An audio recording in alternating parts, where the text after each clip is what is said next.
Sir আপনি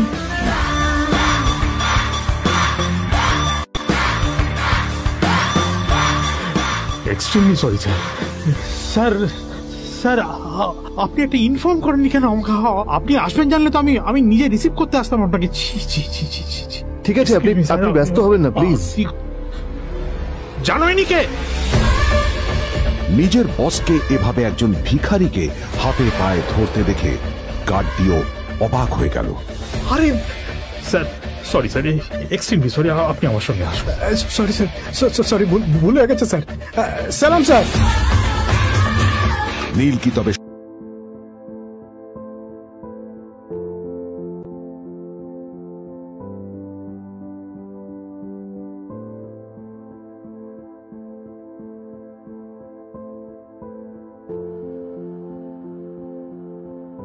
আদ্রিতার চোখে নীল ছিল নিছকই একজন চাকর।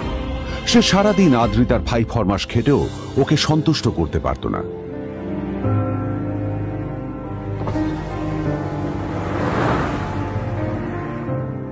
এত কিছুর পরেও কেন একজন ধনী বাবা তার মেয়েকে গরিব ছেলের সাথে বিয়ে দেন?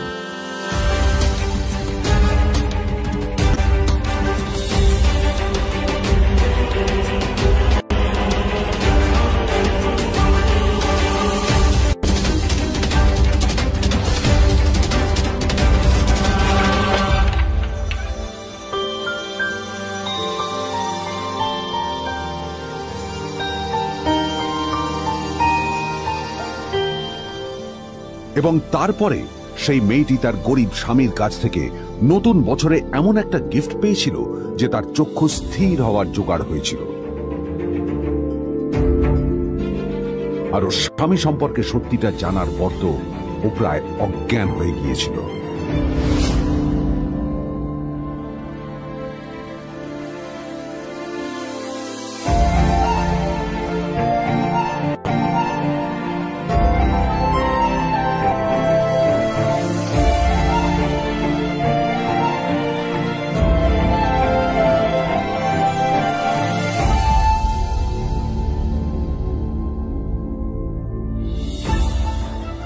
আমার বাবা সবচেয়ে বড় ভুল করেছে তোমার মতো একটা গরিব ছেলের সাথে আমার বিয়ে দিয়ে। আমার সব বন্ধুদের স্বামীরা ওদের কত দামি দামি গিফট দেয়, আর তুমি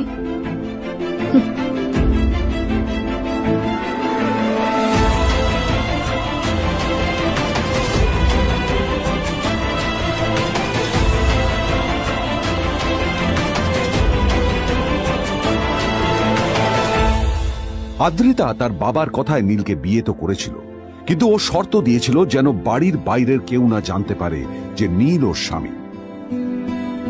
নীল ওই বাড়িতে ঘর জামাইয়ের মতো থাকলেও ও যেন ওখানে একজন চাকর ছিল। সবাই ওকে অপমান করত। ওই বাড়িতে না ও ঠিক মতো খাবার পেত, আর না ওর কোনো আলাদা ঘর ছিল। কখনো কার্পেটের উপর ঘুমোতো, তো কখনো আবার পোষা কুকুরের ঘরের পাশে নীলকে ঘুমোতে হতো। হাত খরচ মেটাতে ও এক জায়গায় ওয়েটারের কাজও করত। আদ্রিতা তার বন্ধুদের বলেছিল যে আদ্রিতা বিদেশে বিয়ে করেছে আর তার স্বামী লন্ডনের একজন খুব বড় বিজনেসম্যান।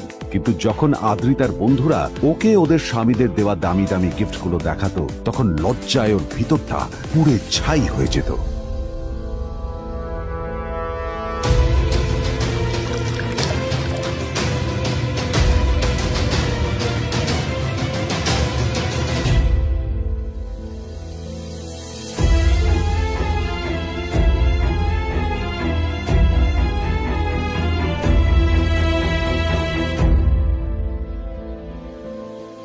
এই যে শোনো, নিউ ইয়ারে আমার একটা গিফট চাই তোমার থেকে। আর গিফট যেন দামি হয়, হ্যাঁ মানে খুব দামি, কয়েক লাখ টাকা। ওকে? কয়েক লাখ টাকা? কিন্তু অদ্রিতা, এত টাকা আমি একসাথে কখনো দেখিনি। তোমাকে এত দামি গিফট আমি কি করে দেব? এটা তো তোমার বিয়ে করার আগে ভাবা উচিত ছিল। একজন পুরুষ মানুষ হয়ে নিজের স্ত্রীর এইটুকু ইচ্ছা তুমি পূরণ করতে পারবে না? স্ত্রীর এই কথাগুলো নীলকে আহত করে। নিঃশব্দে ওখান থেকে চলে যায় নীল।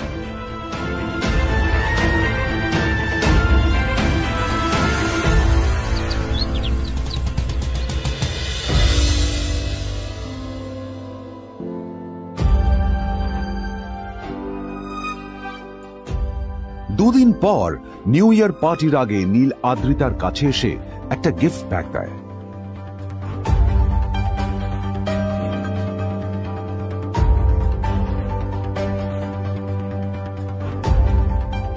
আদ্রিতা মুখ বেজার করে বাক্সটা খুলল, তবে তারপর বাক্সের ভেতরে গিফটটা দেখতেই ও চমকে গেল।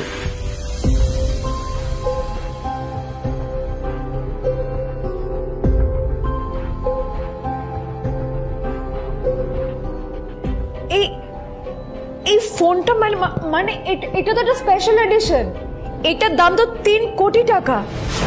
তুমি এটা পেলে কোথা থেকে? আসলে এটা অরিজিনাল নয়। আমি ওই ফোনটারই একটা কপি এনেছি।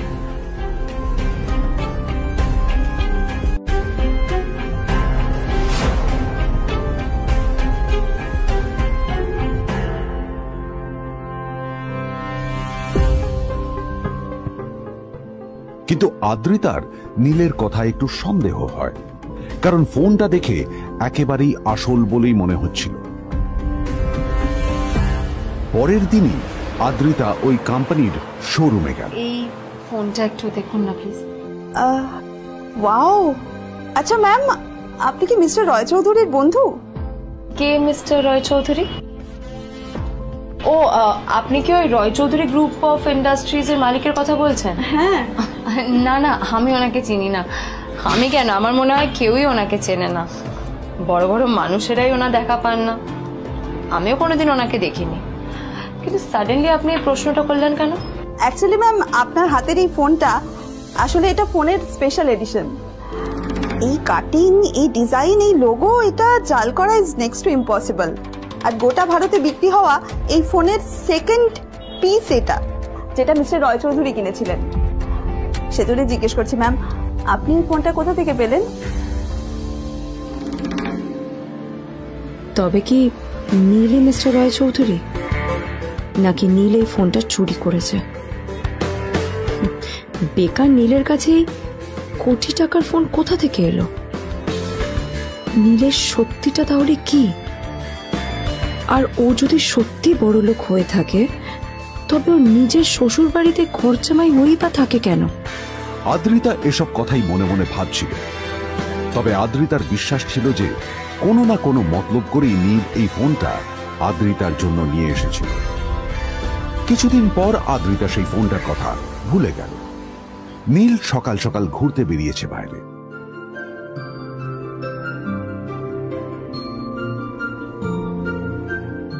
কটা বাজে রে? আমার খুব লেট হয়ে গেছে বুঝলি। তোরা খেল, ঠিক আছে? তোরা খেল, আমি আসছি।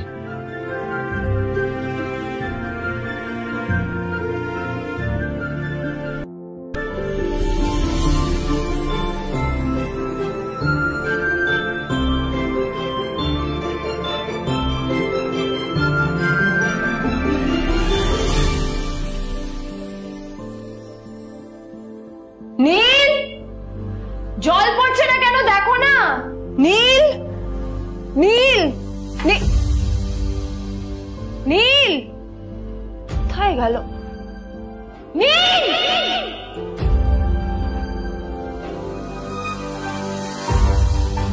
নীল, নীলকে ডাকছে কেন বলতো? ওইদিকে বাড়িতে আদ্রিতা আর চিত্রা আশ্চর্য হয়ে গেল যে নীল হঠাৎ কোথায় উধাও হয়ে গেল। মা তোমাকে কিছু বলে গেছে নীল? হ্যাঁ, কোথায় গেছে ও? না, আমি ওর কোনো খোঁজ খবর রাখি না। এবার একটা কথা মনে হচ্ছে, ওকে না এবার একটু শীতে করতে হবে।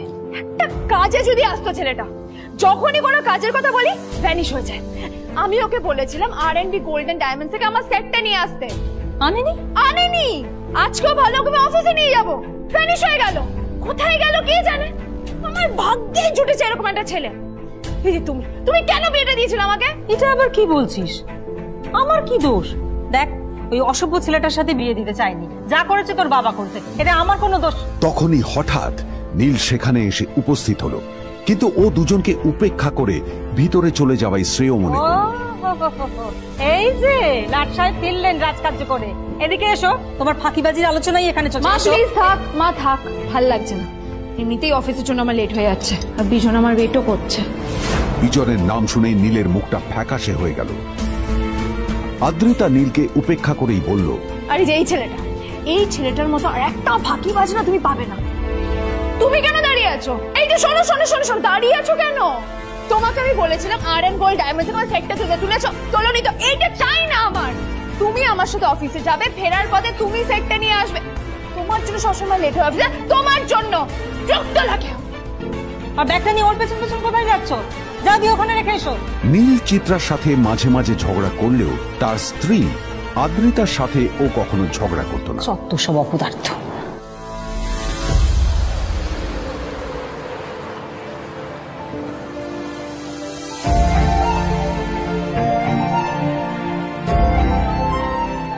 কিছুক্ষণের মধ্যেই তারা আদ্রিতার অফিসে পৌঁছে গেল। আদ্রিতা গাড়ি থেকে নামতে নামতে দেখলো যে তার কাছে অনেকগুলো ফাইল আছে। নীলের দিকে তাকিয়ে ওকেই ফাইলগুলো নিয়ে ভেতরে আসতে বলল। চলো, হাঁ করে দাঁড়িয়ে আছো কেন? ফাইলগুলো নিয়ে ভেতরে এসো।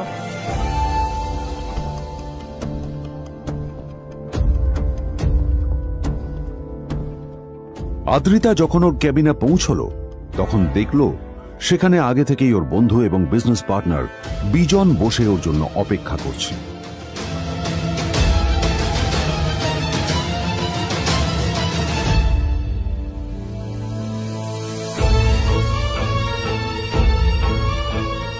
কোথায় ছিলে বলো? আমি 1 ঘন্টা ধরে তোমার জন্য এখানে ওয়েট করছি। এই লোকটার কি কোনো কাজকর্ম নেই? 1 ঘন্টা ধরে বসে আমার স্ত্রী আদ্রিতার জন্য অপেক্ষা করছে। সরি বিজন, আমি খুবই দুঃখিত যে বাড়ির কিছু লোকের জন্য না আমার সবসময় লেট হয়ে যায়। আদ্রিতার কথা শোনার পর বিজনের 1 ঘন্টা অপেক্ষা করার অভিযোগ 1 মুহূর্তের মধ্যে মিলিয়ে গিয়েছিল। কি হলো?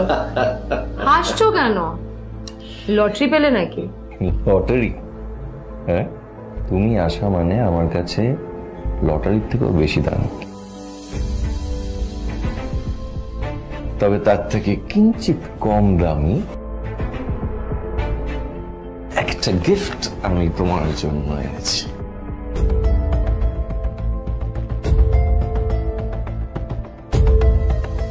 This is a rare diamond necklace for you. এটা আমার জন্য? সত্যি? এই শহরে এটা খুঁজে পাওয়া খুব বিরল। Just like you. Like it? Thank you. You're welcome. Thank you for the gift. আসি তাহলে এখন।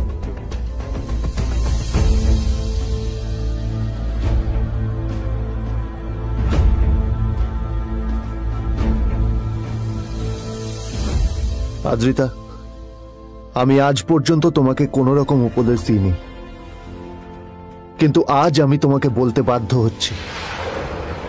এই যে এই লোকটা তোমাকে শুধুমাত্র ইমপ্রেস করার জন্য একটা নকল সস্তার হীরের গয়না দিয়ে গেছে।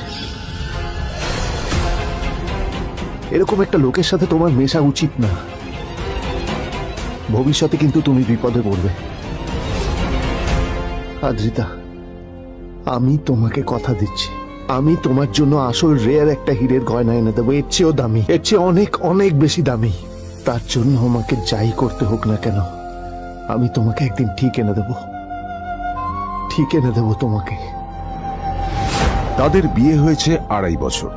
এর মধ্যে প্রথমবার তার মনে হলো নীল তার জন্য লড়াই করছে। নীলের এই রূপটা দেখে আদ্রিতা চমকে গেল। আজ প্রথমবারের মতো আদ্রিতার মনে প্রশ্ন এলো, নীলকে নিজের থেকে দূরে সরিয়ে রেখে আমি কি কোনো ভুল করছি? না না, এটা আমি কি ভাবছি? বিজন আমার বিজনেস পার্টনার, ও আমাদের মেইন ইনভেস্টর। নীলের এই অ্যাকশনের কারণে বিজন আমার কোম্পানি থেকে ব্যাক আউট করে গেলে কি হবে? না না না না না, নীলের জন্য আমি আমার এত বছরের পরিশ্রমকে জলে দিতে পারি না। আমার নীলকে নয়, আমার বিজনকে প্রয়োজন। এইসব ভাবতে ভাবতে আদ্রিতার নীলের ওপর রাগ হতে শুরু করে। আদ্রিতার রাগ তখন চরমে উঠে যায়। আজ প্রথমবার নীল আদ্রিতার সাথে খারাপ ব্যবহার করেছে। How dare you! তোমার এত বড় সাহস! হ্যাঁ, তোমাকে কে অধিকার দেয় বলো তো যে তুমি আমারই অফিসে দাঁড়িয়ে আমাকেই এতগুলো উল্টোপাল্টা কথা তুমি শোনালে? তোমাকে এখানে আনাই আমার ভুল হয়েছে। সবচেয়ে বড় ভুল হয়েছে। এবার চুপচাপ এখান থেকে বেরিয়ে যাও, রাইট নাও।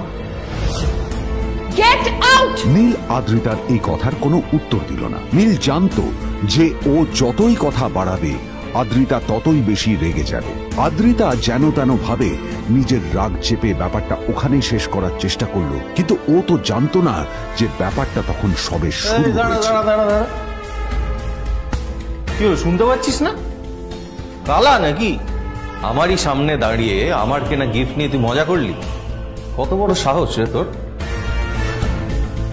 নিজেকে তো বিক্রি করে দিলে ওরকম একটা ডায়মন্ড নেকলেস তুই কিনতে পারবি না। তোর এই গরিবের পারফিউম, সস্তা শার্ট, পায়ে একটা ফাটা চপ্পল নিয়ে নিজেকে বড় হিরো মনে করছিস? তোর নিজের কত দাম সেটা তোর নিজের জানা উচিত। Zero, big zero. সালা খরচা মাইতে চল।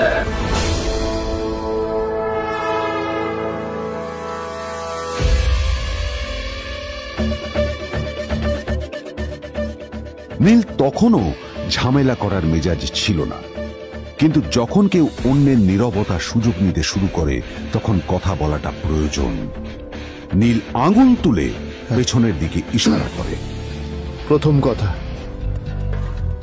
ওই যে ওখানে দাঁড়িয়ে আছে, ও আমার স্ত্রী।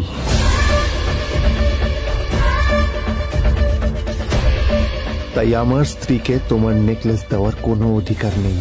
ওকে যদি নেকলেস দিতে হয় তাহলে আমি দেব। তাই এসব ফ্রডগিরি বন্ধ করো। আর দ্বিতীয় কথা,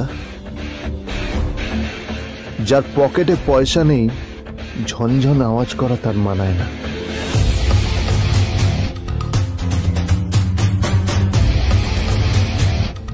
নীল বিজনকে তার সোয়াগ দেখিয়ে বেরিয়ে গেল।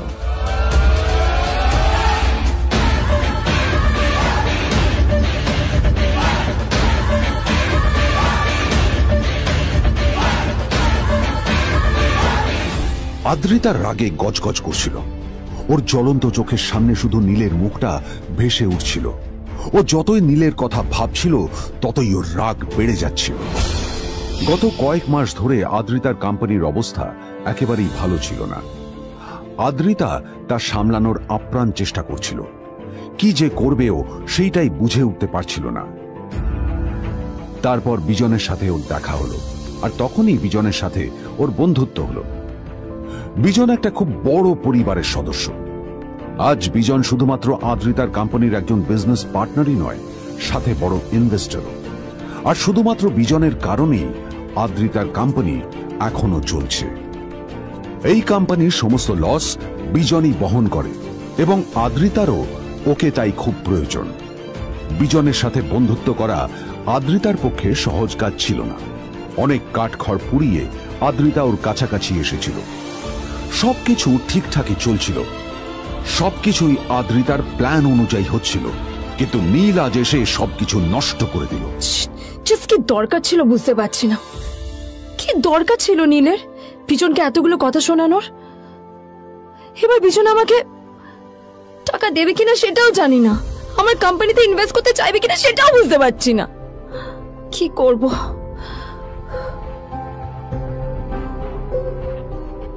এখন আদ্রিতা ওকে কিভাবে বোঝাবে?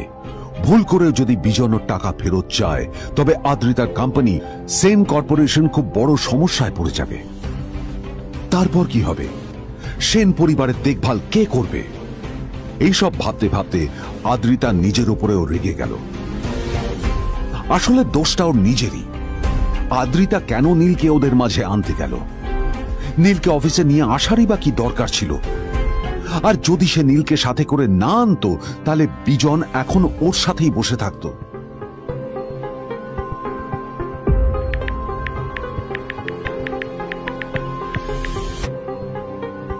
প্যামেলা, আমি মিটিং এ বেরোবো, আমার চেঞ্জটা একটু নিয়ে এসো প্লিজ।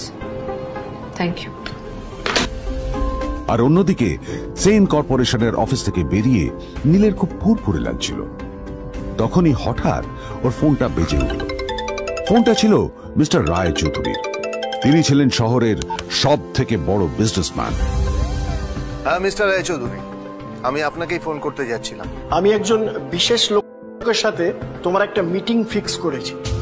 ওর অ্যাড্রেস আমি তোমাকে টেক্সট করে দিয়েছি। আমি চাই তুমি ওই লোকটার সাথে মিট করো। ঠিক আছে, আমি যে কোনো কারোর সাথে দেখা করতে পারি, কিন্তু তার জন্য আপনাকে আমার দুটো শর্ত মানতে হবে। প্রথমটা, আমার জন্য একটা রেয়ার হীরের নেকলেস আপনাকে জোগাড় করে আনতে হবে। আর দ্বিতীয়টা, আমি আপনাকে টেক্সট করছি, এটাও কিন্তু একই রকম জরুরি। এই দুটো কাজ আপনাকে যত তাড়াতাড়ি সম্ভব করে ফেলতে হবে আমার জন্য, ঠিক আছে?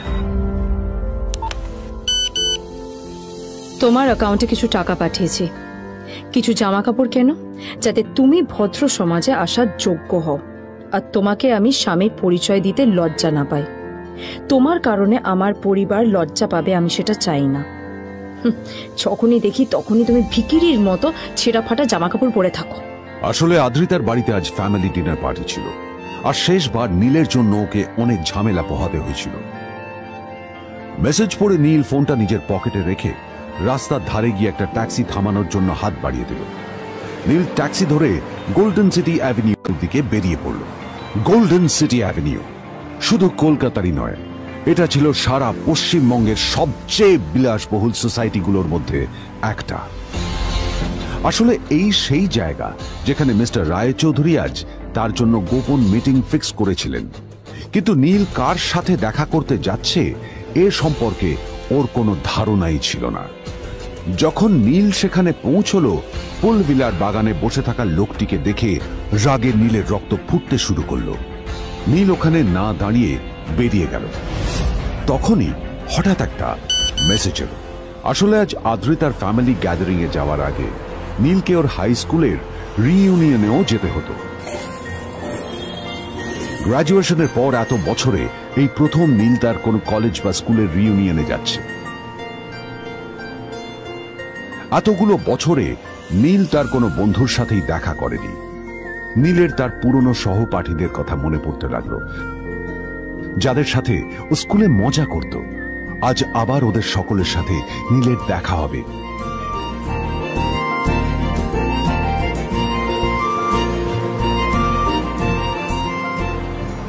আর এই সব কিছু ভেবেই নীল এক্সাইটেড হয়ে যাচ্ছে।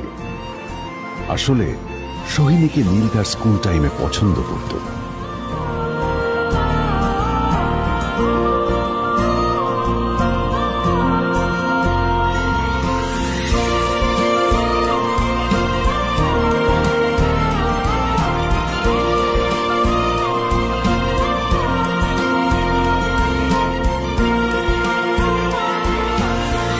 অন্যদিকে সেম কর্পোরেশনে ইনভেস্টরদের সঙ্গে আদ্রিতার মিটিং একেবারেই ভালো যায়নি।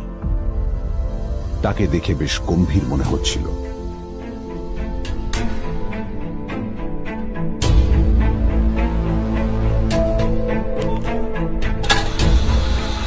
ভাই, পৃথিবীতে এমন লোকও আছে, কি দেমাগ দেখলি? হ্যাঁ, কাজকর্ম তো কিছু করার নেই, আর কিছু করেও না। হ্যাঁ, শুধু চলে এসছে আমাদের ম্যাডামকে রাখাতে। এই 1 বছরে না কিচ্ছু বদলায়নি। আরে আমি তো ভেবেছিলাম যে এর সাথে ম্যাডামের আর কোনো সম্পর্কই নেই, কিন্তু না, এখন যা দেখছি উল্টে ম্যাডামের মাথায় উঠে নাচছে। আমার মাঝে মাঝে মনে হয় এদের দুজনের বিয়ে কিভাবে হলো। আর বিয়ে তো অনেক পরের কথা, 2 বছর হয়ে গেল, এদের এখনো ডিভোর্স হলো না। হ্যাঁ, আমার তো ভাবলে কিরকম অবাক লাগছে। যা বলেছিস।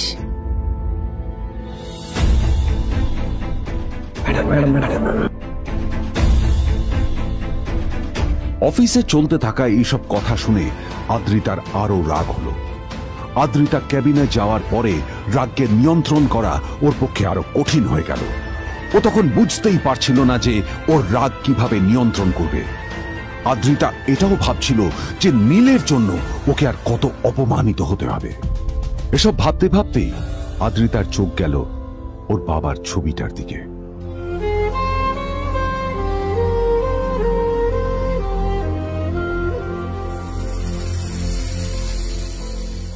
আমি তো তোমার সবচেয়ে প্রিয় মেয়ে ছিলাম বাবা,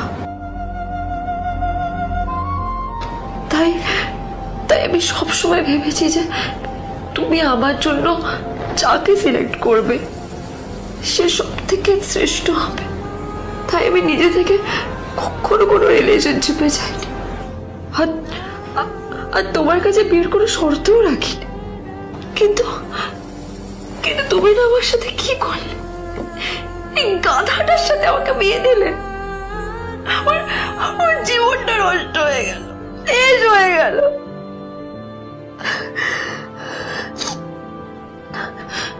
আমি যদি একটু জানতাম যে ও ও কিছু করে না, ঘর চাপাই হয়ে থাকবে, এইসব কাজকর্ম করে, তাহলে আমি কোনোদিনই বিয়েতে রাজি হতাম না বাবা, কোনোদিন না, কোনোদিন।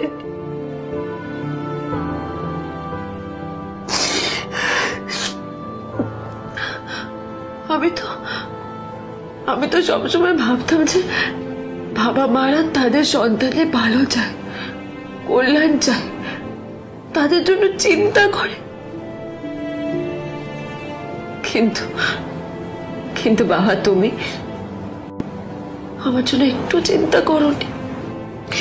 তুমি শুধু তোমার শেষ কর্তব্যটুকু করতে চেয়েছিলে, শেষ ইচ্ছাটুকু রাখতে চেয়েছিলে, পালন করা হয়ে গেছে, আর আমাদের তুমি ছেড়ে চলে গেলে।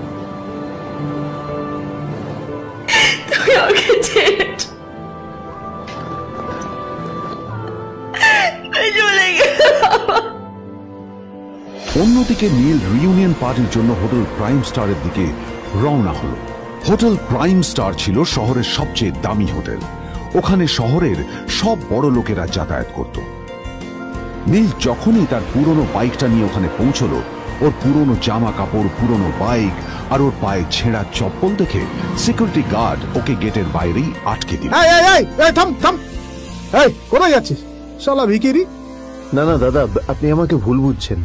আসলে আমাকে ইনভাইট করা হয়েছে, আমি এই হোটেলেই এসেছি। শালা মিথ্যে কথা বলার জায়গা বাস না, হ্যাঁ?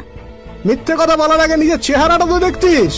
এটা একটা প্রাইম হোটেল, বুঝেছিস? এখানে সব শহরের বড় বড় লোকেরা তাদের বড় বড় গাড়ি নিয়ে আসে। শালা তোর মতো একটা ভিখিরি একটা ফ্যাট প্যাটে আওয়াজ বের করা বাইক নিয়ে চলে এসেছিস, আর আমি তোকে ঢুকতে দেবো না? দাদা, আমাকে ইনভাইট করা হয়েছে। আমাকে শুনুন, চল আমাকে একবার ঢুকতে দিন আমাকে। নীল পড়ে যেতেই একটা দামি গাড়ি ওখানে এসে দাঁড়ালো। এই গাড়িটি আর অন্য কারো নয়, হোটেল প্রাইমের মালিক মিস্টার খান্নার ছিল। কি হচ্ছে কি এটা? হোটেলের গেটের সামনে এসব এসব ক্যাশ চলছে এখানে। হোটেলের বদনাম হবে না এতে? স্যার দেখুন না, এই যে ভিখিরিটা হোটেলে ঢুকতে যাচ্ছে, আমি বারণ করছি, শুনছে না স্যার। Shut up! আপনি কি করতে আছেন? কে কি হচ্ছে দেখি দেখি কে? মিস্টার খান্না তার চশমা খুলে নীলের দিকে দেখলেন, আর ওনার মুখটা হাঁ হয়ে গেল।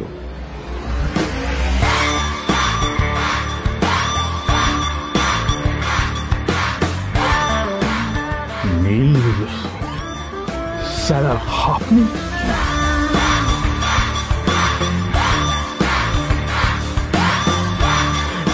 Extremely sorry sir. Sir sir, আপনি একটা ইনফর্ম করেননি কেন আমাকে? আপনি আসবেন জানলে তো আমি নিজে রিসিভ করতে আসতাম আপনাকে। ঠিক আছে, আপনি ব্যস্ত হবেন না প্লিজ। জানোইনি কে? নিজের বসকে এভাবে একজন ভিখারিকে হাতে পায়ে ধরতে দেখে গার্ডটিও অবাক হয়ে গেল। আরে sir, sorry sir, extremely sorry, আপনি আমার সঙ্গে আসবেন। সরি স্যার, সরি, ভুল হয়ে গেছে স্যার। সালাম স্যার। নীল কি তবে সত্যিই একজন খুব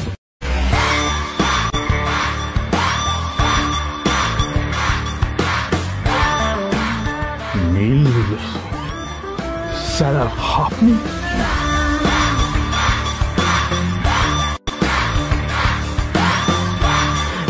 extremely sorry sir. Sir sir, আপনি একটা ইনফর্ম করেননি কেন আমাকে? আপনি আসবেন জানলে তো আমি নিজে রিসিভ করতে আসতাম আপনাকে। ঠিক আছে, আপনি ব্যস্ত হবেন না প্লিজ। জানোইনি কে? নিজের বসকে এভাবে একজন ভিখারিকে হাতে পায়ে ধরতে দেখে গার্ডটিও অবাক হয়ে গেল। আরে sir, sorry sir, extremely sorry, আপনি আমার সঙ্গে আসবেন। সরি স্যার, সরি, ভুল হয়ে গেছে স্যার। সালাম স্যার। নীল কি তবে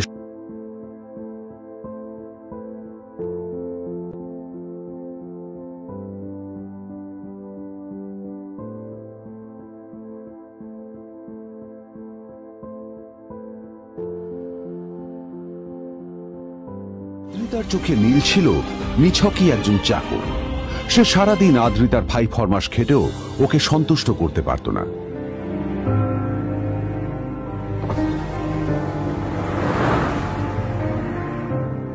এত কিছুর পরেও কেন একজন ধনী বাবা তার মেয়েকে গরিব ছেলের সাথে বিয়ে দেন?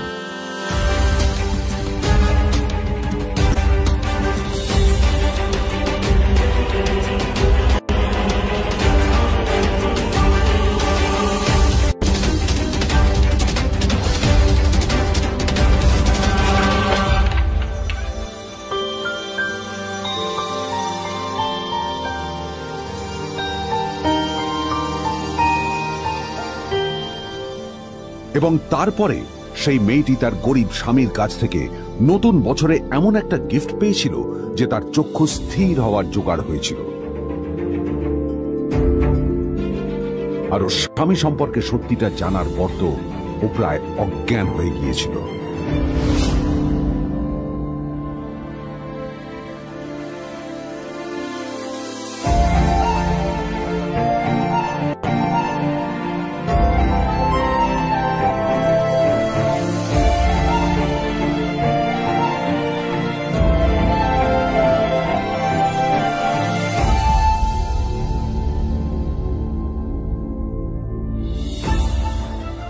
আমার বাবা সবচেয়ে বড় ভুল করেছে তোমার মতো একটা গরিব ছেলের সাথে আমার বিয়ে দিয়ে।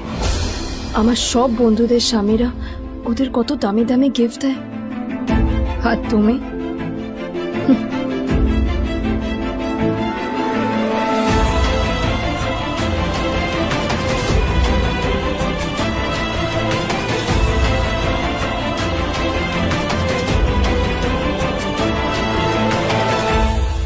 আদ্রিতা তার বাবার কথায় নীলকে বিয়ে তো করেছিল, কিন্তু ও শর্ত দিয়েছিল যেন বাড়ির বাইরের কেউ না জানতে পারে যে নীল ওর স্বামী। নীল ওই বাড়িতে ঘর জামাইয়ের মতো থাকলেও ও যেন ওখানে একজন চাকর ছিল। সবাই ওকে অপমান করত। ওই বাড়িতে না ও ঠিক মতো খাবার পেত, আর না ওর কোনো আলাদা ঘর ছিল। কখনো কার্পেটের উপর ঘুমোতো, তো কখনো আবার পোষা কুকুরের ঘরের পাশে নীলকে ঘুমোতে হতো। হাত খরচ মেটাতে ও এক জায়গায় ওয়েটারের কাজও করত। আদ্রিতা তার বন্ধুদের বলেছিল যে আদ্রিতা বিদেশে বিয়ে করেছে, আর তার স্বামী লন্ডনের একজন খুব বড় বিজনেসম্যান। কিন্তু যখন আদ্রিতার বন্ধুরা ওকে ওদের স্বামীদের দেওয়া দামি দামি গিফটগুলো দেখাতো, তখন লজ্জায় ওর ভিতরটা পুড়ে ছাই হয়ে যেত।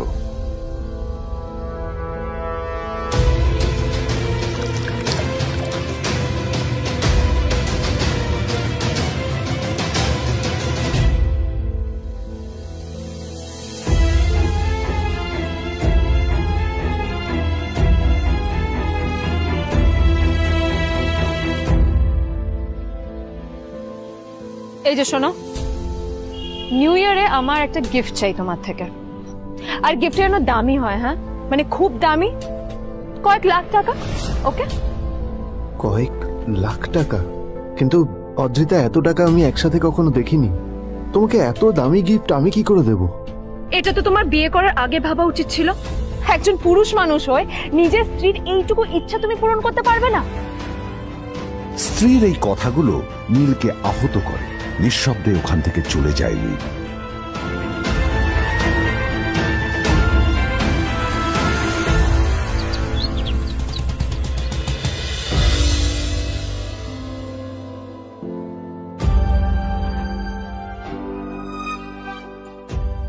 দুদিন পর নিউ ইয়ার পার্টির আগে নীল আদ্রিতার কাছে এসে একটা গিফট প্যাক দেয়।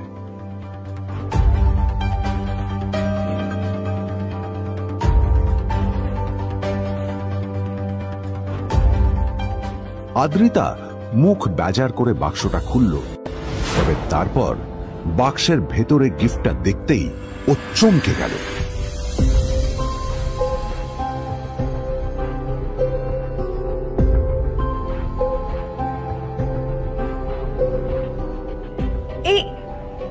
এই ফোনটা মানে এটা তো একটা স্পেশাল এডিশন। এটার দাম তো 3 কোটি টাকা। তুমি এটা পেলে কোথা থেকে? আসলে এটা অরিজিনাল নয়।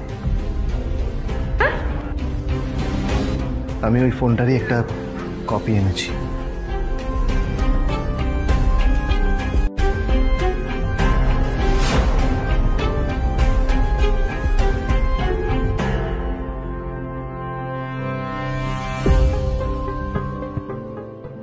কিন্তু আদ্রিতার নীলের কথা একটু সন্দেহ হয়, কারণ ফোনটা দেখে একেবারেই আসল বলেই মনে হচ্ছিল।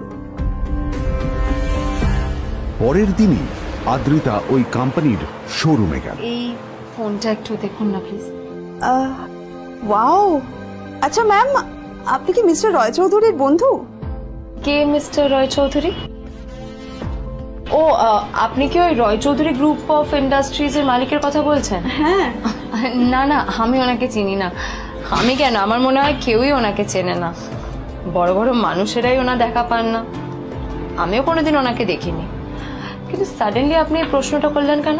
অ্যাকচুয়ালি ম্যাম, আপনার হাতের এই ফোনটা আসলে এটা ফোনের স্পেশাল এডিশন। এই কাটিং, এই ডিজাইন, এই লোগো, এটা জাল করা ইজ নেক্সট টু ইম্পসিবল। আর গোটা ভারতে বিক্রি হওয়া এই ফোনের সেকেন্ড পিস এটা, যেটা মিস্টার রয় চৌধুরী কিনেছিলেন। সেজন্য জিজ্ঞেস করছি ম্যাম, আপনি এই ফোনটা কোথা থেকে পেলেন? তবে কি নীলই মিস্টার রয় চৌধুরী, নাকি নীল এই ফোনটা চুরি করেছে? বেকার নীলের কাছে কোটি টাকার ফোন কোথা থেকে এলো? নীলের সত্যিটা তাহলে কি? আর ও যদি সত্যি বড় লোক হয়ে থাকে, তবে ও নিজের শ্বশুর বাড়িতে খরচামাই হয়েই বা থাকে কেন? আদ্রিতা এসব কথাই মনে মনে ভাবছিল। তবে আদ্রিতার বিশ্বাস ছিল যে কোনো না কোনো মতলব করেই নীল এই ফোনটা আদ্রিতার জন্য নিয়ে এসেছিল। কিছুদিন পর আদ্রিতা সেই ফোনটার কথা ভুলে গেল। নীল সকাল সকাল ঘুরতে বেরিয়েছে বাইরে।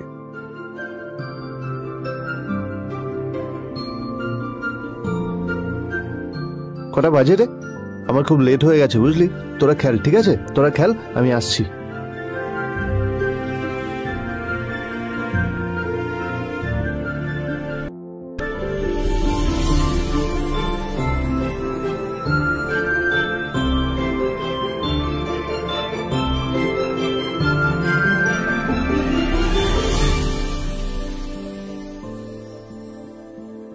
নীল, জল পড়ছে না কেন দেখো না। নীল, নীল, নীল কোথায় গেল? নীল,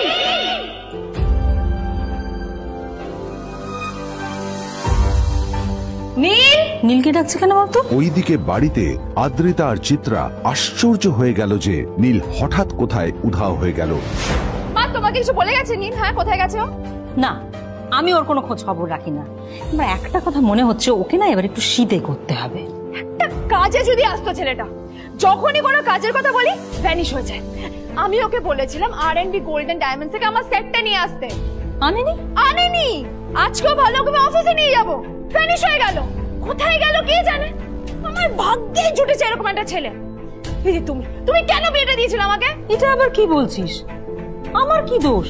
দেখ, ওই অসভ্য ছেলেটার সাথে বিয়ে দিতে চাইনি। যা করেছে তোর বাবা করতে, এটা আমার কোনো দোষ। তখনই হঠাৎ নীল সেখানে এসে উপস্থিত হলো, কিন্তু ও দুজনকে উপেক্ষা করে ভিতরে চলে যাওয়াই শ্রেয় মনে করল। এই যে লাট সাহেব ফিরলেন রাজকার্য করে। এদিকে এসো, তোমার ফাঁকিবাজির আলোচনাই এখানে চলছে। মা প্লিজ থাক, মা থাক, ভাল লাগছে না। এমনিতেই অফিসের জন্য আমার লেট হয়ে যাচ্ছে, আর বিজন আমার ওয়েটও করছে। বিজনের নাম শুনেই নীলের মুখটা ফ্যাকাশে হয়ে গেল। আদ্রিতা নীলকে উপেক্ষা করেই বলল, আরে যে এই ছেলেটার মতো আর একটা ফাঁকিবাজ না তুমি পাবে না। তুমি কেন দাঁড়িয়ে আছো? এই যে শোনো শোনো শোনো শোনো, দাঁড়িয়ে আছো কেন? তোমাকে আমি বলেছিলাম R&B গোল্ড ডায়মন্ড থেকে সেটটা তুলেছো, তোলোনি তো। এইটা চাই না আমার। তুমি আমার সাথে অফিসে যাবে, ফেরার পথে তুমি সেটটা নিয়ে আসবে। তোমার জন্য সবসময় লেট হয়ে যায়, তোমার জন্য বিরক্ত লাগে। আর ব্যাগটা নিয়ে ওর পেছন পেছন কোথায় যাচ্ছ? যা দিয়ে ওখানে রেখে এসো।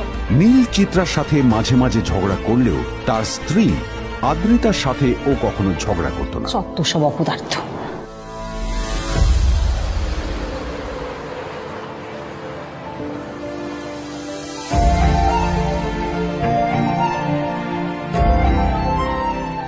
কিছুক্ষণের মধ্যেই তারা আদ্রিতার অফিসে পৌঁছে গেল। আদ্রিতা গাড়ি থেকে নামতে নামতে দেখলো যে তার কাছে অনেকগুলো ফাইল আছে। নীলের দিকে তাকিয়ে ওকেই ফাইলগুলো নিয়ে ভেতরে আসতে বলল। তাহলে হা করে দাঁড়িয়ে আছো কেন? ফাইলগুলো নিয়ে ভেতরে এসো।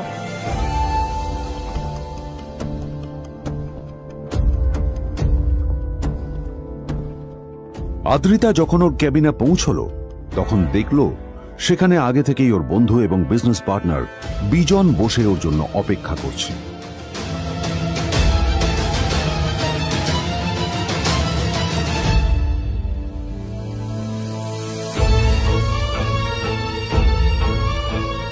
কোথায় ছিলে বলো? আমি 1 ঘন্টা ধরে তোমার জন্য এখানে ওয়েট করছি। এই লোকটার কি কোনো কাজকর্ম নেই? 1 ঘন্টা ধরে বসে আমার স্ত্রী আদ্রিতার জন্য অপেক্ষা করছে। সরি বিজন, আমি খুবই দুঃখিত যে বাড়ির কিছু লোকের জন্য না আমার সবসময় লেট হয়ে যায়। আদ্রিতার কথা শোনার পর বিজনের 1 ঘন্টা অপেক্ষা করার অভিযোগ 1 মুহূর্তের মধ্যে মিলিয়ে গিয়েছিল। কি হলো, হাসছো কেন? লটারি পেলে নাকি? লটারি? হ্যাঁ, তুমি আসা মানে আমার কাছে লটারির থেকেও বেশি দাম। তবে তার থেকে কিঞ্চিত কম দামি একটা গিফট আমি তোমার জন্য এনেছি।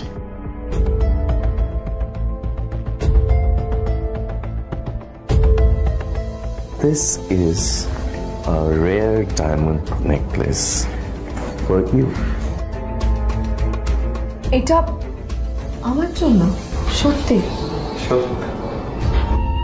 এই শহরে এটা খুঁজে পাওয়া খুব বিরল। Just like you. Like it? Thank you. You're welcome. Thank you for the gift. আসি তাহলে এখন।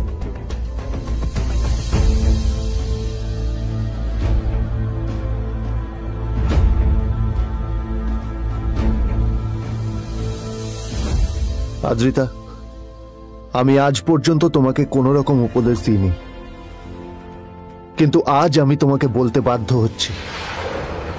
এই যে এই লোকটা তোমাকে শুধুমাত্র ইমপ্রেস করার জন্য একটা নকল সস্তার হীরের গয়না দিয়ে গেছে। এরকম একটা লোকের সাথে তোমার মেশা উচিত না। ভবিষ্যতে কিন্তু তুমি বিপদে পড়বে। আদ্রিতা, আমি তোমাকে কথা দিচ্ছি, আমি তোমার জন্য আসল রেয়ার একটা হীরের গয়না এনে দেবো, এর চেয়েও দামি, এর চেয়ে অনেক অনেক বেশি দামি। তার জন্য আমাকে যাই করতে হোক না কেন, আমি তোমাকে একদিন ঠিক এনে দেবো, ঠিক এনে দেবো তোমাকে। তাদের বিয়ে হয়েছে 2.5 বছর। এর মধ্যে প্রথমবার তার মনে হলো নীল তার জন্য লড়াই করছে। নীলের এই রূপটা দেখে আদ্রিতা চমকে গেল। আজ প্রথমবারের মতো আদ্রিতার মনে প্রশ্ন এলো, নীলকে নিজের থেকে দূরে সরিয়ে রেখে আমি কি কোনো ভুল করছি? না না, এটা আমি কি ভাবছি? বিজন আমার বিজনেস পার্টনার, ও আমাদের মেইন ইনভেস্টর। নীলের এই অ্যাকশনের কারণে বিজন আমার কোম্পানি থেকে ব্যাক আউট করে গেলে কি হবে? না না না না না, নীলের জন্য আমি আমার এত বছরের পরিশ্রমকে জলে দিতে পারি না। আমার নীলকে নয়, আমার বিজনকে প্রয়োজন। এইসব ভাবতে ভাবতে আদ্রিতার নীলের ওপর রাগ হতে শুরু করে। আদ্রিতার রাগ তখন চরমে উঠে যায়। আজ প্রথমবার নীল আদ্রিতার সাথে খারাপ ব্যবহার করেছে। How dare you! তোমার এত বড় সাহস! হ্যাঁ, তোমাকে কে অধিকার দেয় বলো তো যে তুমি আমারই অফিসে দাঁড়িয়ে আমাকেই এতগুলো উল্টোপাল্টা কথা তুমি শোনালে? তোমাকে এখানে আনাই আমার ভুল হয়েছে, সবচেয়ে বড় ভুল হয়েছে। এবার চুপচাপ এখান থেকে বেরিয়ে যাও, right now. Get out! Neel আদ্রিতার এই কথার কোনো উত্তর দিল না। নীল জানতো যে ও যতই কথা বাড়াবে আদ্রিতা ততই বেশি রেগে যাবে। আদ্রিতা যেন তেন ভাবে নিজের রাগ চেপে ব্যাপারটা ওখানেই শেষ করার চেষ্টা করলো, কিন্তু ও তো জানতো না যে ব্যাপারটা তখন সবে শুরু হয়েছে। কি হলো, শুনতে পাচ্ছিস না? কালা নাকি? আমারই সামনে দাঁড়িয়ে আমার কেনা গিফট নিয়ে তুই মজা করলি? কত বড় সাহস রে তোর! নিজেকে তো বিক্রি করে দিলে ওরকম একটা ডায়মন্ড নেকলেস তুই কিনতে পারবি না। তোর এই গরিবের পারফিউম, সস্তা শার্ট, পায়ে একটা ফাটা চপ্পল নিয়ে নিজেকে বড় হিরো মনে করছিস? তোর নিজের কত দাম সেটা তোর নিজের জানা উচিত। Zero, big zero. সালা খরচা মাই চল।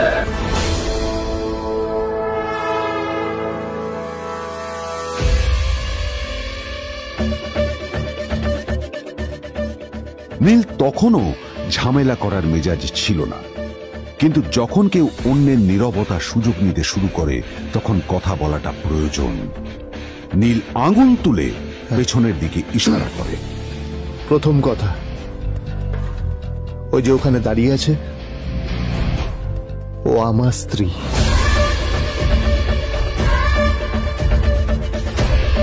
তাই আমার স্ত্রীকে তোমার নেকলেস দেওয়ার কোনো অধিকার নেই। ওকে যদি নেকলেস দিতে হয় তাহলে আমি দেব। তাই এসব ফ্রডগিরি বন্ধ করো। আর দ্বিতীয় কথা, যার পকেটে পয়সা নেই ঝনঝন আওয়াজ করা তার মানায় না।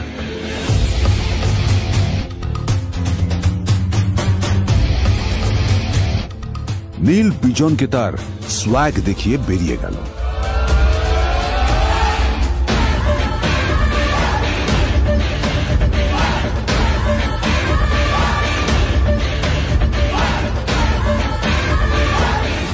আদ্রিতার রাগে গজগজ করছিল। ওর জ্বলন্ত চোখের সামনে শুধু নীলের মুখটা ভেসে উঠছিল। ও যতই নীলের কথা ভাবছিল ততই ওর রাগ বেড়ে যাচ্ছিল। গত কয়েক মাস ধরে আদ্রিতার কোম্পানির অবস্থা একেবারেই ভালো ছিল না। আদ্রিতা তা সামলানোর আপ্রাণ চেষ্টা করছিল। কি যে করবেও সেইটাই বুঝে উঠতে পারছিল না। তারপর বিজনের সাথে ওর দেখা হলো, আর তখনই বিজনের সাথে ওর বন্ধুত্ব হলো। বিজন একটা খুব বড় পরিবারের সদস্য।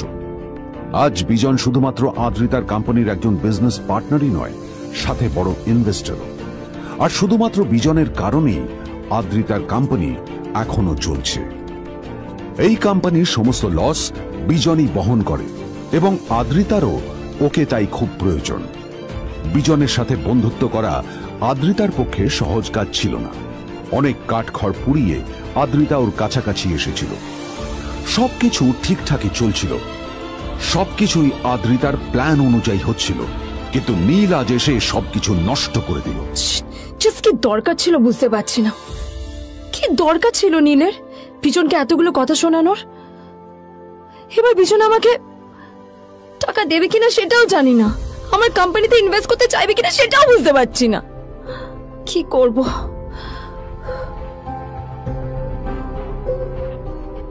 এখন আদ্রিতা ওকে কিভাবে বোঝাবে? ভুল করে যদি বিজন ওর টাকা ফেরত চায় তবে আদ্রিতার কোম্পানি সেন কর্পোরেশন খুব বড় সমস্যায় পড়ে যাবে। তারপর কি হবে? সেন পরিবারের দেখভাল কে করবে? এইসব ভাবতে ভাবতে আদ্রিতা নিজের উপরেও রেগে গেল। আসলে দোষটা ওর নিজেরই। আদ্রিতা কেন নীলকে ওদের মাঝে আনতে গেল? নীলকে অফিসে নিয়ে আসারই বা কি দরকার ছিল? আর যদি সে নীলকে সাথে করে না আনতো তাহলে বিজন এখন ওর সাথেই বসে থাকতো।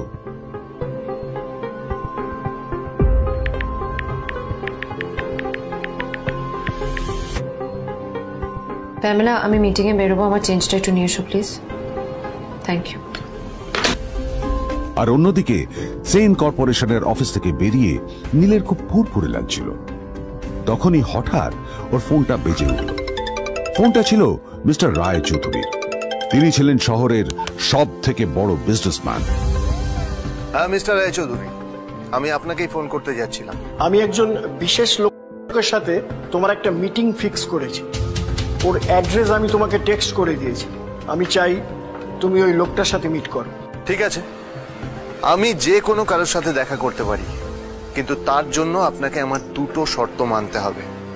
প্রথমটা, আমার জন্য একটা রেয়ার হীরের নেকলেস আপনাকে জোগাড় করে আনতে হবে। আর দ্বিতীয়টা, আমি আপনাকে টেক্সট করছি, এটাও কিন্তু একই রকম জরুরি।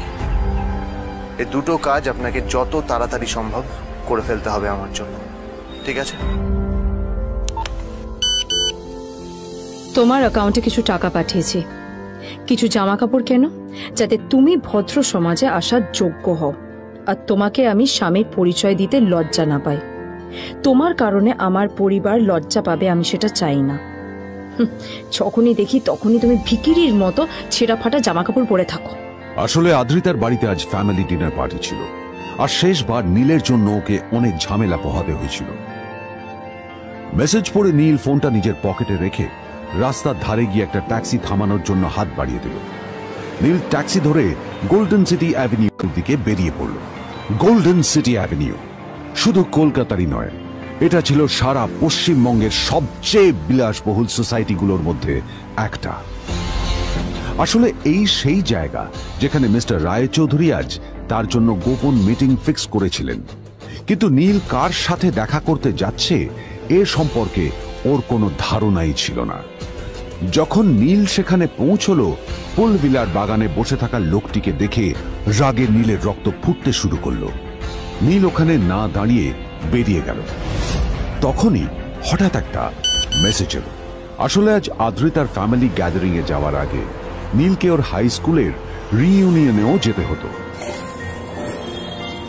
গ্র্যাজুয়েশনের পর এত বছরে এই প্রথম নীল তার কোন কলেজ বা স্কুলের রিইউনিয়নে যাচ্ছে।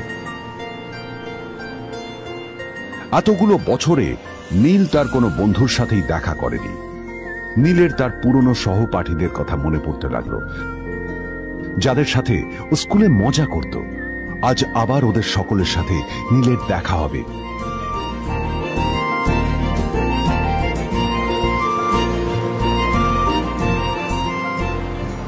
আর এই সব কিছু ভেবেই নীল এক্সাইটেড হয়ে যাচ্ছে। আসলে সোহিনীকে নীল তার স্কুল টাইমে পছন্দ করত।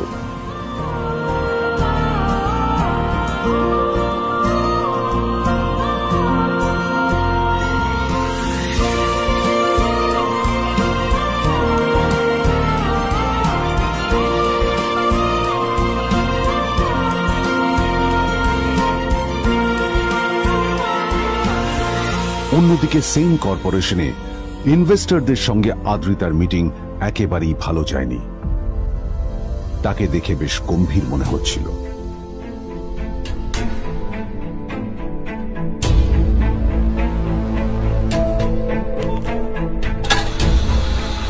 ভাই, পৃথিবীতে এমন লোকও আছে, কি দিমাগ দেখলি? হ্যাঁ, কাজকর্ম তো কিছু করার নেই, আর কিছু করেও না। হ্যাঁ, শুধু চলে এসছে আমাদের ম্যাডামকে রাখাতে। এই 1 বছরে না কিচ্ছু বদলায়নি। আরে আমি তো ভেবেছিলাম যে এর সাথে ম্যাডামের আর কোনো সম্পর্কই নেই, কিন্তু না, এখন যা দেখছি উল্টে ম্যাডামের মাথায় উঠে নাচছে। আমার মাঝে মাঝে মনে হয় এদের দুজনের বিয়ে কিভাবে হলো। আর বিয়ে তো অনেক পরের কথা, 2 বছর হয়ে গেল এদের এখনো ডিভোর্স হলো না। হ্যাঁ, আমার তো ভাবলে কিরকম অবাক লাগছে। যা বলেছিস।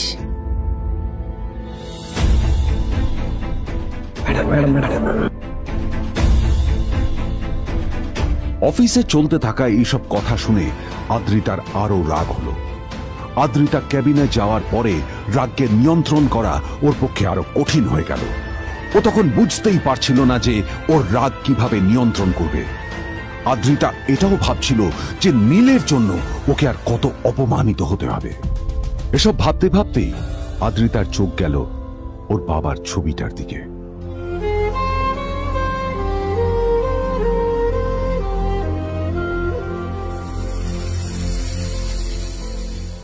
আমি তো তোমার সবচেয়ে প্রিয় মেয়ে ছিলাম বাবা, তাই তাই আমি সবসময় ভেবেছি যে তুমি আমার জন্য যাকে সিলেক্ট করবে সে সব থেকে শ্রেষ্ঠ হবে। তাই আমি নিজে থেকে কখনো কোনো রিলেশনশিপে যাইনি,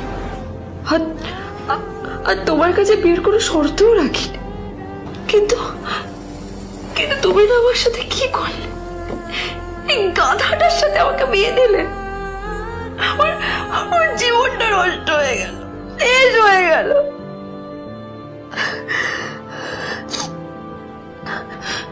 আমি যদি একটু জানতাম যে ও কিছু করে না, ঘর চাপাই হয়ে থাকবে, এইসব কাজকর্ম করে, তাহলে আমি কোনোদিনই বিয়েতে রাজি হতাম না বাবা, কোনোদিন না, কোনোদিন।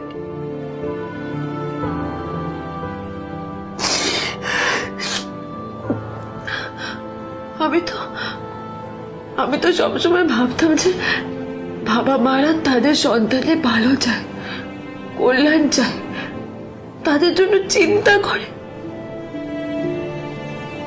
কিন্তু কিন্তু বাবা, তুমি আমার জন্য একটু চিন্তা করোনি।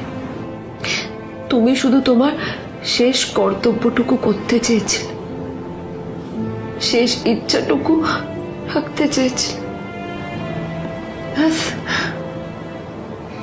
পালন করা হয়ে গেছে। আর আমাদের তুমি ছেড়ে চলে গেলে, তুমি আমাকে ছেড়ে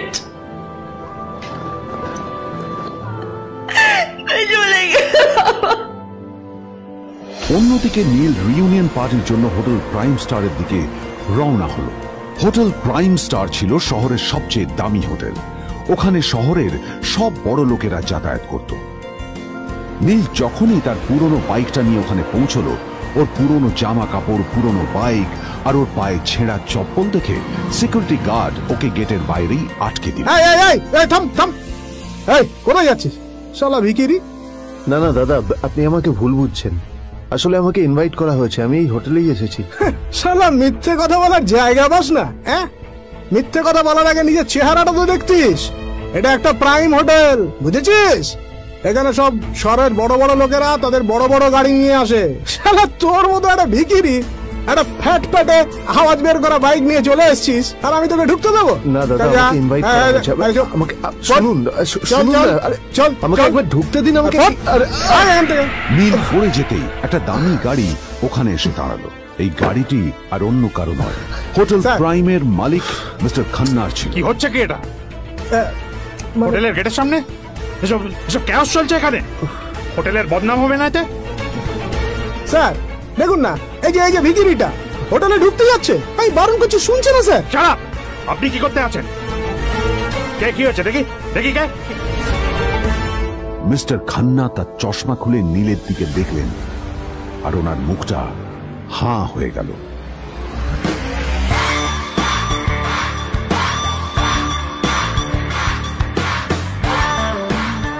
নীল স্যার, আপনি?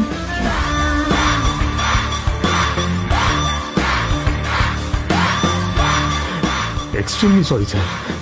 স্যার স্যার, আপনি একটা ইনফর্ম করেননি কেন আমাকে? আপনি আসবেন জানলে তো আমি নিজে রিসিভ করতে আসতাম আপনাকে। ঠিক আছে, আপনি ব্যস্ত হবেন না প্লিজ। জানোইনি কে? নিজের বসকে এভাবে একজন ভিখারিকে হাতে পায়ে ধরতে দেখে গার্ড দিয়েও অবাক হয়ে গেল। আরে sir, sorry sir, extremely sorry, আপনি আমার সঙ্গে আসুন। সরি স্যার, সরি, ভুল হয়ে গেছে স্যার। সালাম স্যার। নীল কি তবে সত্যিই একজন খুব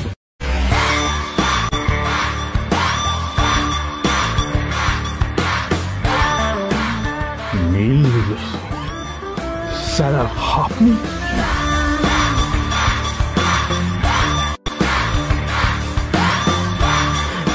extremely sorry sir. Sir sir, আপনি একটা ইনফর্ম করেননি কেন আমাকে? আপনি আসবেন জানলে তো আমি নিজে রিসিভ করতে আসতাম আপনাকে। ঠিক আছে, আপনি ব্যস্ত হবেন না প্লিজ। জানোইনি কে? নিজের বসকে এভাবে একজন ভিখারিকে হাতে পায়ে ধরতে দেখে গার্ড দিয়েও অবাক হয়ে গেল। আরে sir, sorry sir, extremely sorry, আপনি আমার সঙ্গে আসুন। সরি স্যার, সরি, ভুল হয়ে গেছে স্যার। সালাম স্যার। নীল কি তবে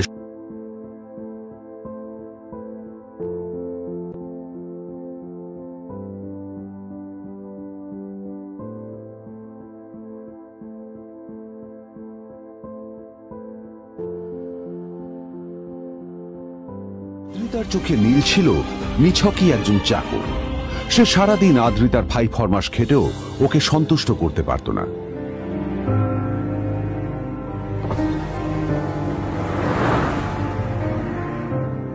এত কিছুর পরেও কেন একজন ধনী বাবা তার মেয়েকে গরিব ছেলের সাথে বিয়ে দেন?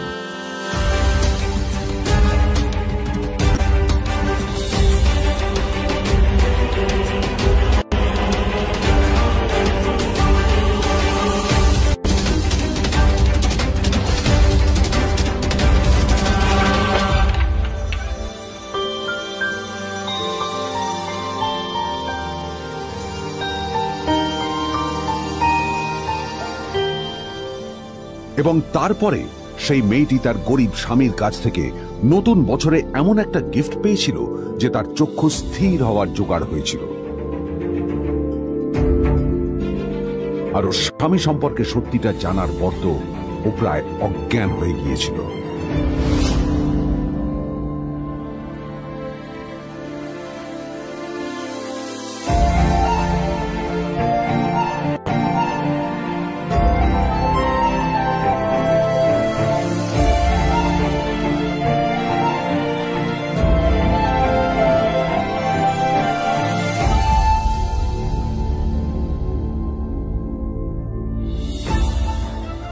আমার বাবা সবচেয়ে বড় ভুল করেছে তোমার মতো একটা গরিব ছেলের সাথে আমার বিয়ে দিয়ে।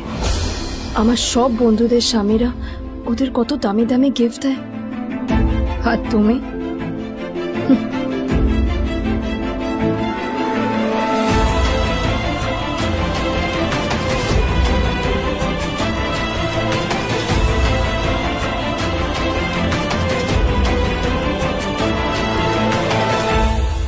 আদ্রিতা তার বাবার কথায় নীলকে বিয়ে তো করেছিল, কিন্তু ও শর্ত দিয়েছিল যেন বাড়ির বাইরের কেউ না জানতে পারে যে নীল ওর স্বামী।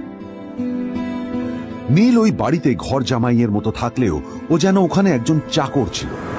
সবাই ওকে অপমান করত। ওই বাড়িতে না ও ঠিক মতো খাবার পেত, আর না ওর কোনো আলাদা ঘর ছিল। কখনো কার্পেটের উপর ঘুমোতো, তো কখনো আবার পোষা কুকুরের ঘরের পাশে নীলকে ঘুমোতে হতো। হাত খরচ মেটাতে ও এক জায়গায় ওয়েটারের কাজও করত। আদ্রিতা তার বন্ধুদের বলেছিল যে আদ্রিতা বিদেশে বিয়ে করেছে, আর তার স্বামী লন্ডনের একজন খুব বড় বিজনেসম্যান। কিন্তু যখন আদ্রিতার বন্ধুরা ওকে ওদের স্বামীদের দেওয়া দামি দামি গিফটগুলো দেখাতো, তখন লজ্জায় ওর ভিতরটা পুড়ে ছাই হয়ে যেত।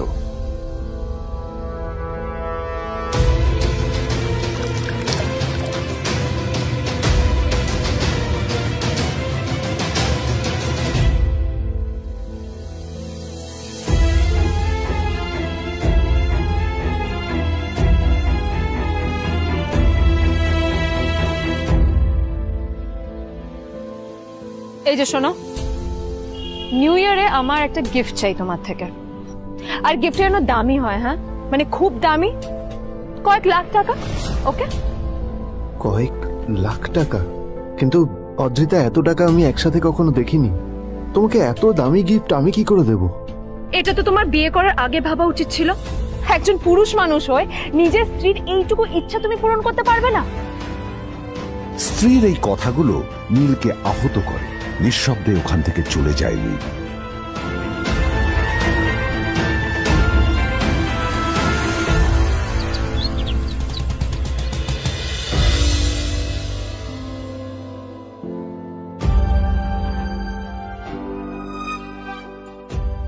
দুদিন পর নিউ ইয়ার পার্টির আগে নীল আদ্রিতার কাছে এসে একটা গিফট প্যাক দেয়।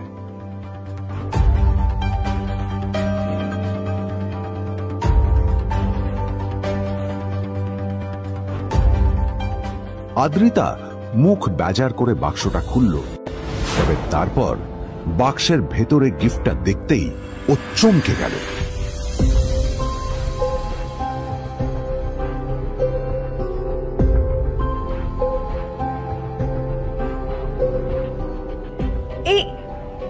এই ফোনটা মানে এটা তো একটা স্পেশাল এডিশন। এটার দাম তো 3 কোটি টাকা। তুমি এটা পেলে কোথা থেকে?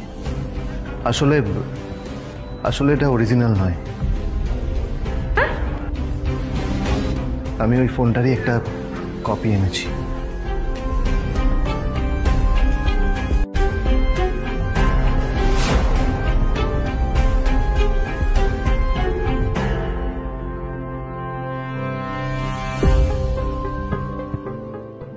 কিন্তু আদ্রিতার নীলের কথা একটু সন্দেহ হয়, কারণ ফোনটা দেখে একেবারেই আসল বলেই মনে হচ্ছিল। পরের দিনই আদ্রিতা ওই কোম্পানির শোরুমে গেল। এই ফোনটা একটু দেখুন না প্লিজ। ওয়াও, আচ্ছা ম্যাম, আপনি কি মিস্টার রয় চৌধুরীর বন্ধু? কে মিস্টার রয় চৌধুরী? ও আপনি কি ওই রয় চৌধুরী গ্রুপ অফ ইন্ডাস্ট্রিজের মালিকের কথা বলছেন? হ্যাঁ। না না, আমি ওনাকে চিনি না। আমি কেন, আমার মনে হয় কেউই ওনাকে চেনে না। বড় বড় মানুষেরাই ওনা দেখা পান না। আমিও কোনোদিন ওনাকে দেখিনি, কিন্তু সাডেনলি আপনি এই প্রশ্নটা করলেন কেন? অ্যাকচুয়ালি ম্যাম, আপনার হাতের এই ফোনটা আসলে এটা ফোনের স্পেশাল এডিশন। এই কাটিং, এই ডিজাইন, এই লোগো, এটা জাল করা ইজ নেক্সট টু ইম্পসিবল। আর গোটা ভারতে বিক্রি হওয়া এই ফোনের সেকেন্ড পিস এটা, যেটা মিস্টার রয় চৌধুরী কিনেছিলেন। সেজন্য জিজ্ঞেস করছি ম্যাম, আপনি এই ফোনটা কোথা থেকে পেলেন? তবে কি নীল মিস্টার রয় চৌধুরী, নাকি নীল এই ফোনটা চুরি করেছে? বেকার নীলের কাছে কোটি টাকার ফোন কোথা থেকে এলো? নীলের সত্যিটা তাহলে কি? আর ও যদি সত্যি বড় লোক হয়ে থাকে, তবে ও নিজের শ্বশুর বাড়িতে খরচামাই হয়েই বা থাকে কেন? আদ্রিতা এসব কথাই মনে মনে ভাবছিল। তবে আদ্রিতার বিশ্বাস ছিল যে কোনো না কোনো মতলব করেই নীল এই ফোনটা আদ্রিতার জন্য নিয়ে এসেছিল। কিছুদিন পর আদ্রিতা সেই ফোনটার কথা ভুলে গেল। নীল সকাল সকাল ঘুরতে বেরিয়েছে বাইরে।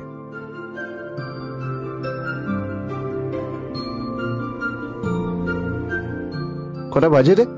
আমার খুব লেট হয়ে গেছে বুঝলি। তোরা খেল, ঠিক আছে? তোরা খেল, আমি আসছি।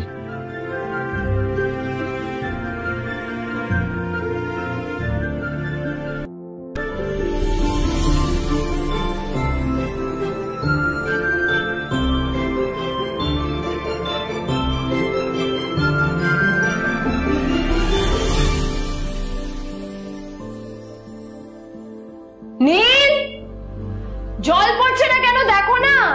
নীল, নীল, নীল কোথায় গেল? নীল,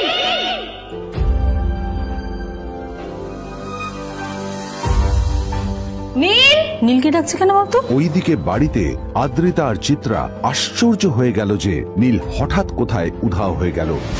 মা তোমাকে কিছু বলে গেছে নীল? হ্যাঁ, কোথায় গেছে ও? না, আমি ওর কোনো খোঁজ খবর রাখি না। আমার একটা কথা মনে হচ্ছে, ওকে না এবার একটু শীতে করতে হবে। একটা কাজে যদি আসতো ছেলেটা, যখনই কোনো কাজের কথা বলি ভ্যানিশ হয়ে যায়। আমি ওকে বলেছিলাম R&B গোল্ডেন ডায়মন্ড থেকে আমার সেটটা নিয়ে আসতে, আনেনি।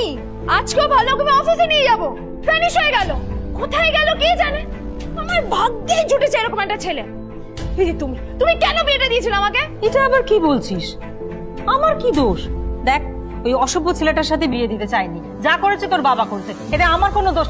তখনই হঠাৎ নীল সেখানে এসে উপস্থিত হলো, কিন্তু ও দুজনকে উপেক্ষা করে ভিতরে চলে যাওয়াই শ্রেয় মনে করল। এই যে লাট সাহেব ফিরলেন রাজকার্য করে। এদিকে এসো, তোমার ফাঁকিবাজির আলোচনাই এখানে চলছে। মা প্লিজ থাক, মা থাক, ভাল লাগছে না। এমনিতেই অফিসের জন্য আমার লেট হয়ে যাচ্ছে, আর বিজন আমার ওয়েটও করছে। বিজনের নাম শুনে নীলের মুখটা ফ্যাকাশে হয়ে গেল। আদ্রিতা নীলকে উপেক্ষা করেই বলল, আরে যে এই ছেলেটার মতো আর একটা ফাঁকিবাজ না তুমি পাবে না। তুমি কেন দাঁড়িয়ে আছো? এই যে শোনো শোনো শোনো শোনো, দাঁড়িয়ে আছো কেন? তোমাকে আমি বলেছিলাম R&B গোল্ড ডায়মন্ড থেকে সেটটা তুলেছো, তোলোনি তো। এইটা চাই না আমার। তুমি আমার সাথে অফিসে যাবে, ফেরার পথে তুমি সেটটা নিয়ে আসবে। তোমার জন্য সবসময় লেট হয়ে যাবে, তোমার জন্য বিরক্ত লাগে। আর ব্যাগটা নিয়ে ওর পেছন পেছন কোথায় যাচ্ছ? যা দিয়ে ওখানে রেখে এসো।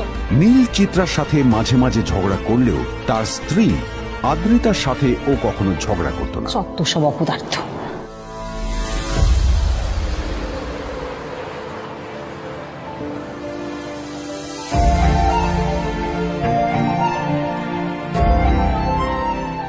কিছুক্ষণের মধ্যেই তারা আদ্রিতার অফিসে পৌঁছে গেল। আদ্রিতা গাড়ি থেকে নামতে নামতে দেখলো যে তার কাছে অনেকগুলো ফাইল আছে। নীলের দিকে তাকিয়ে ওকেই ফাইলগুলো নিয়ে ভেতরে আসতে বলল। চলো, হাঁ করে দাঁড়িয়ে আছো কেন? ফাইলগুলো নিয়ে ভেতরে এসো।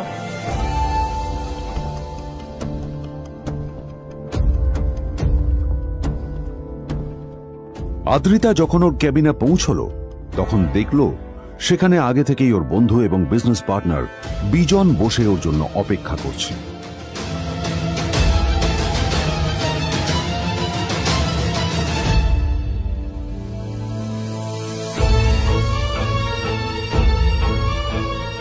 কোথায় ছিলে বলো? আমি 1 ঘন্টা ধরে তোমার জন্য এখানে ওয়েট করছি। এই লোকটার কি কোনো কাজকর্ম নেই? 1 ঘন্টা ধরে বসে আমার স্ত্রী আদ্রিতার জন্য অপেক্ষা করছে। সরি বিজন, আমি খুবই দুঃখিত যে বাড়ির কিছু লোকের জন্য না আমার সবসময় লেট হয়ে যায়। আদ্রিতার কথা শোনার পর বিজনের 1 ঘন্টা অপেক্ষা করার অভিযোগ 1 মুহূর্তের মধ্যে মিলিয়ে গিয়েছিল। কি হলো, হাসছো কেন? লটারি পেলে নাকি? লটারি? হ্যাঁ, তুমি আসা মানে আমার কাছে লটারির থেকেও বেশি দাম। তবে তার থেকে কিঞ্চিত কম দামি একটা গিফট আমি তোমার জন্য এনেছি।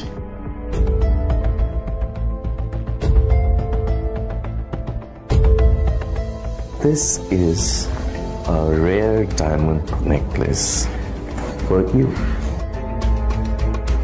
এটা আমার জন্য? সত্যি? এই শহরে এটা খুঁজে পাওয়া খুব বিরল। Just like you. Like it? Thank you. You're welcome. Thank you for the gift. আসি তাহলে এখন।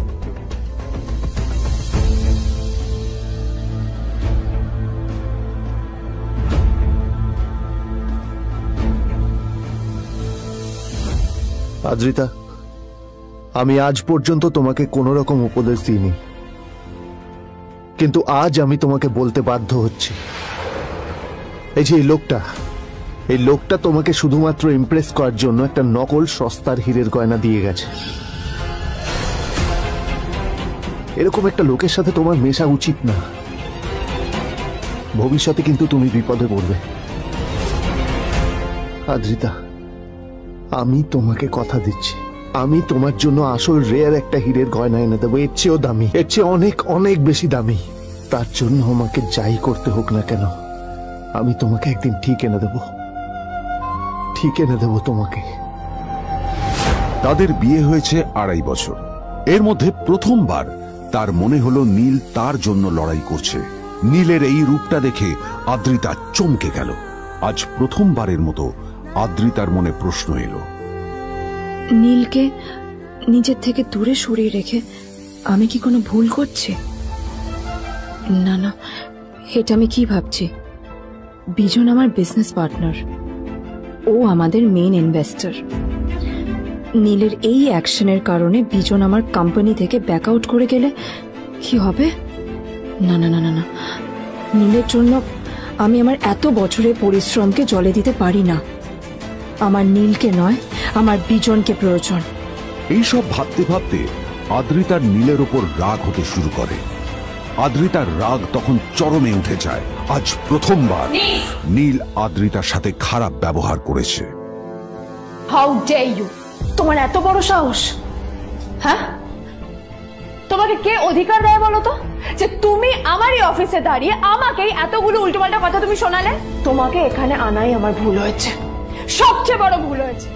এবার চুপচাপ এখান থেকে বেরিয়ে যাও, right now. Get out! Neel আদ্রিতার এই কথার কোনো উত্তর দিল না। নীল জানতো যে ও যতই কথা বাড়াবে আদ্রিতা ততই বেশি রেগে যাবে।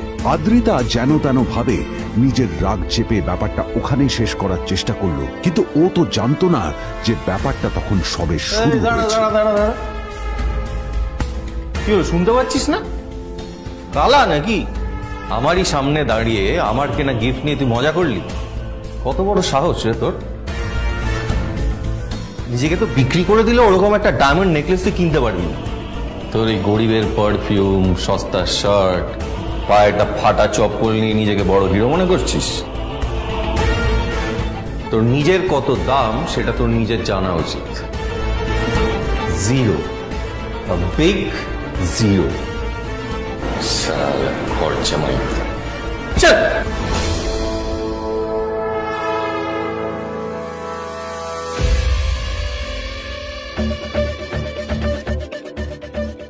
নীল তখনও ঝামেলা করার মেজাজ ছিল না, কিন্তু যখন কেউ অন্যের নীরবতা সুযোগ নিতে শুরু করে তখন কথা বলাটা প্রয়োজন। নীল আঙুল তুলে পেছনের দিকে ইশারা করে। প্রথম কথা, ওই যে ওখানে দাঁড়িয়ে আছে ও আমার স্ত্রী।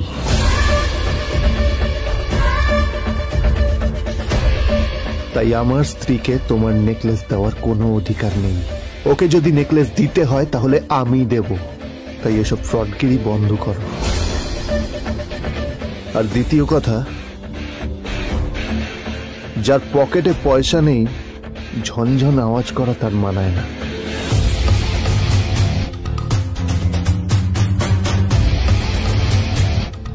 নীল বিজনকে তার সোয়াগ দেখিয়ে বেরিয়ে গেল।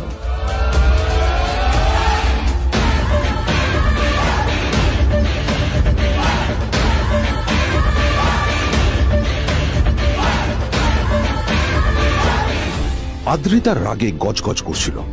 ওর জ্বলন্ত চোখের সামনে শুধু নীলের মুখটা ভেসে উঠছিল। ও যতই নীলের কথা ভাবছিল ততই ওর রাগ বেড়ে যাচ্ছিল। গত কয়েক মাস ধরে আদ্রিতার কোম্পানির অবস্থা একেবারেই ভালো ছিল না। আদ্রিতা তা সামলানোর আপ্রাণ চেষ্টা করছিল। কি যে করবেও সেইটাই বুঝে উঠতে পারছিল না। তারপর বিজনের সাথে ওর দেখা হলো, আর তখনই বিজনের সাথে ওর বন্ধুত্ব হলো। বিজন একটা খুব বড় পরিবারের সদস্য। আজ বিজন শুধুমাত্র আদ্রিতার কোম্পানির একজন বিজনেস পার্টনারই নয়, সাথে বড় ইনভেস্টরও। আর শুধুমাত্র বিজনের কারণেই আদ্রিতার কোম্পানি এখনো চলছে।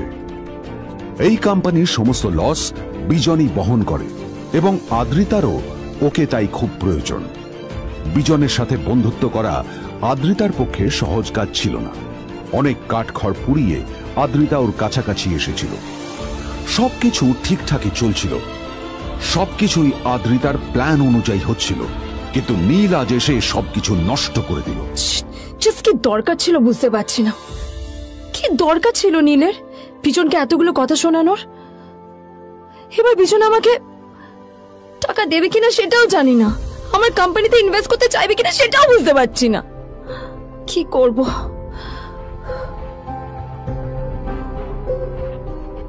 এখন আদ্রিতা ওকে কিভাবে বোঝাবে?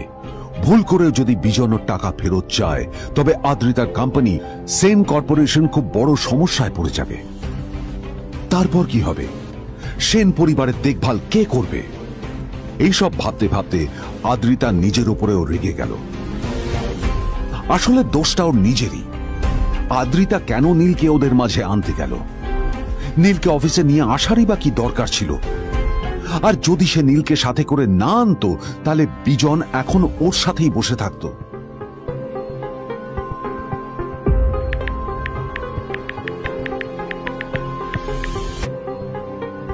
প্যামেলা, আমি মিটিং এ বেরোবো, আমার চেঞ্জটা একটু নিয়ে এসো প্লিজ।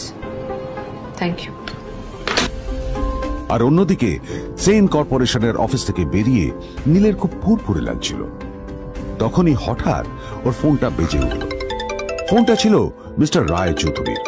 তিনি ছিলেন শহরের সব থেকে বড় বিজনেসম্যান। হ্যাঁ মিস্টার রায় চৌধুরী, আমি আপনাকেই ফোন করতে যাচ্ছিলাম। আমি একজন বিশেষ লোকের সাথে তোমার একটা মিটিং ফিক্স করেছি। ওর অ্যাড্রেস আমি তোমাকে টেক্সট করে দিয়েছি। আমি চাই তুমি ওই লোকটার সাথে মিট করো। ঠিক আছে, আমি যে কোনো কারোর সাথে দেখা করতে পারি, কিন্তু তার জন্য আপনাকে আমার দুটো শর্ত মানতে হবে। প্রথমটা, আমার জন্য একটা রেয়ার হীরের নেকলেস আপনাকে জোগাড় করে আনতে হবে। আর দ্বিতীয়টা, আমি আপনাকে টেক্সট করছি, এটাও কিন্তু একই রকম জরুরি। এই দুটো কাজ আপনাকে যত তাড়াতাড়ি সম্ভব করে ফেলতে হবে আমার জন্য, ঠিক আছে? তোমার অ্যাকাউন্টে কিছু টাকা পাঠিয়েছি, কিছু জামা কাপড় কেন, যাতে তুমি ভদ্র সমাজে আসার যোগ্য হও আর তোমাকে আমি স্বামীর পরিচয় দিতে লজ্জা না পাই। তোমার কারণে আমার পরিবার লজ্জা পাবে, আমি সেটা চাই না। যখনই দেখি তখনই তুমি ভিখিরির মতো ছেঁড়া ফাটা জামা কাপড় পরে থাকো। আসলে আদ্রিতার বাড়িতে আজ ফ্যামিলি ডিনার পার্টি ছিল, আর শেষবার নীলের জন্য ওকে অনেক ঝামেলা পোহাতে হয়েছিল। মেসেজ পড়ে নীল ফোনটা নিজের পকেটে রেখে রাস্তার ধারে গিয়ে একটা ট্যাক্সি থামানোর জন্য হাত বাড়িয়ে দিল। নীল ট্যাক্সি ধরে গোল্ডেন সিটি অ্যাভিনিউর দিকে বেরিয়ে পড়ল। গোল্ডেন সিটি অ্যাভিনিউ শুধু কলকাতারই নয়, এটা ছিল সারা পশ্চিমবঙ্গের সবচেয়ে বিলাসবহুল সোসাইটিগুলোর মধ্যে একটা। আসলে এই সেই জায়গা যেখানে মিস্টার রায়চৌধুরী আজ তার জন্য গোপন মিটিং ফিক্স করেছিলেন। কিন্তু নীল কার সাথে দেখা করতে যাচ্ছে এ সম্পর্কে ওর কোনো ধারণাই ছিল না।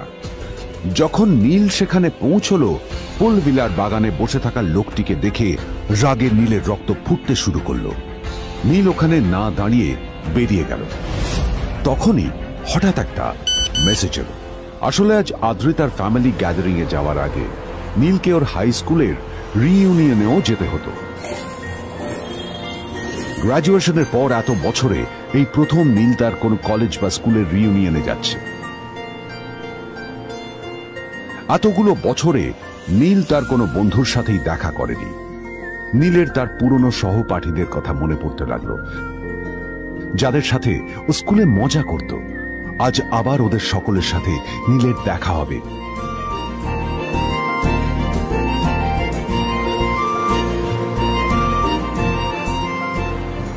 আর এই সব কিছু ভেবেই নীল এক্সাইটেড হয়ে যাচ্ছে। আসলে সোহিনীকে নীল তার স্কুল টাইমে পছন্দ করত।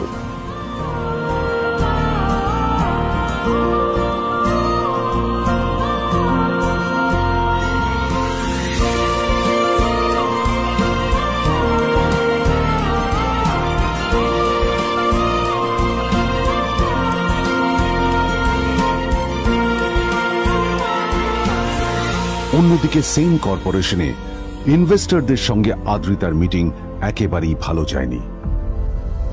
তাকে দেখে বেশ গম্ভীর মনে হচ্ছিল।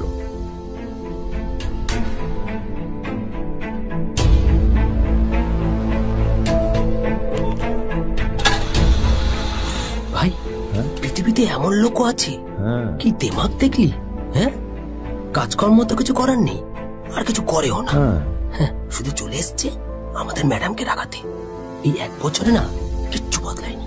আরে আমি তো ভেবেছিলাম যে এর সাথে ম্যাডামের আর কোনো সম্পর্কই নেই, কিন্তু না, এখন যা দেখছি উল্টে ম্যাডামের মাথায় উঠে নাচছে।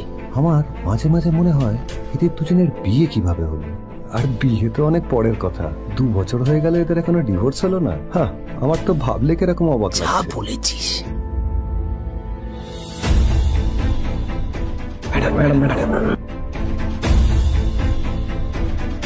অফিসে চলতে থাকা এইসব কথা শুনে আদ্রিতার আরো রাগ হলো।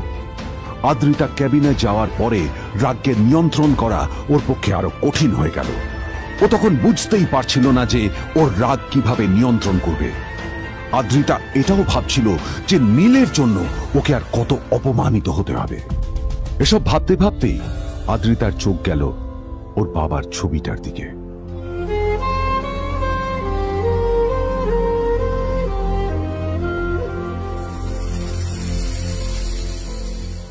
আমি তো তোমার সবচেয়ে প্রিয় মেয়ে ছিলাম বাবা, তাই আমি সবসময় ভেবেছি যে তুমি আমার জন্য যাকে সিলেক্ট করবে সে সব থেকে শ্রেষ্ঠ হবে। তাই আমি নিজে থেকে কখনো কোনো রিলেশনশিপে যাইনি, আর তোমার কাছে বিয়ের কোনো শর্তও রাখিনি। কিন্তু তুমি না আমার সাথে কি করলে? এই গাধাটার সাথে আমাকে বিয়ে দিলে। আমার জীবনটা নষ্ট হয়ে গেল, শেষ হয়ে গেল।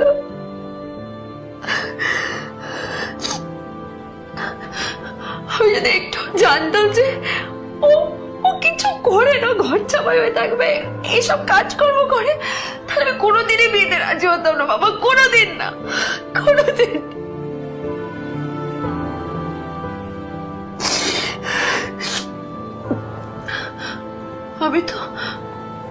আমি তো সবসময় ভাবতাম যে বাবা মারা তাদের সন্তানের ভালো চায়, কল্যাণ চায়, তাদের জন্য চিন্তা করে। কিন্তু বাবা, তুমি আমার জন্য একটু চিন্তা করোনি। তুমি শুধু তোমার শেষ কর্তব্যটুকু করতে চেয়েছিলে, শেষ ইচ্ছাটুকু রাখতে চেয়েছিলে, পালন করা হয়ে গেছে, আর আমাদের তুমি ছেড়ে চলে গেলে। তুমি আমাকে ছেড়ে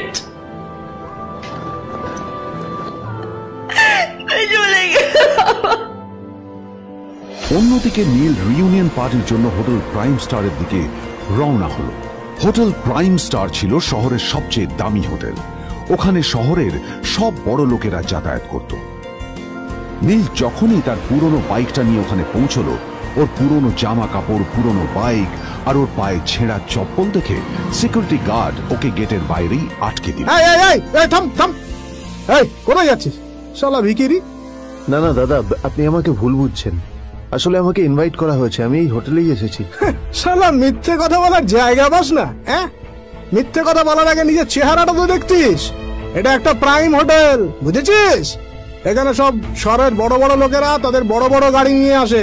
শালা তোর মতো একটা ভিখিরি একটা ফ্যাট প্যাটে আওয়াজ বের করা বাইক নিয়ে চলে এসেছিস, আর আমি তোকে ঢুকতে দেবো না? দাদা আমাকে ইনভাইট করা হয়েছে, আমাকে শুনুন চল আমাকে একবার ঢুকতে দিন আমাকে। নীল পড়ে যেতেই একটা দামি গাড়ি ওখানে এসে দাঁড়ালো। এই গাড়িটি আর অন্য কারো নয়, হোটেল প্রাইমের মালিক মিস্টার খান্নার ছিল। কি হচ্ছে কি এটা? হোটেলের গেটের সামনে এসব এসব ক্যাশ চলছে এখানে?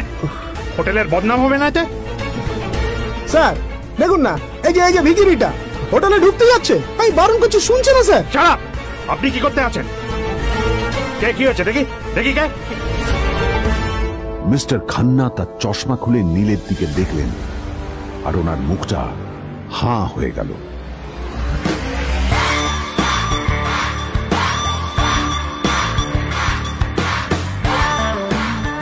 নীল স্যার, আপনি?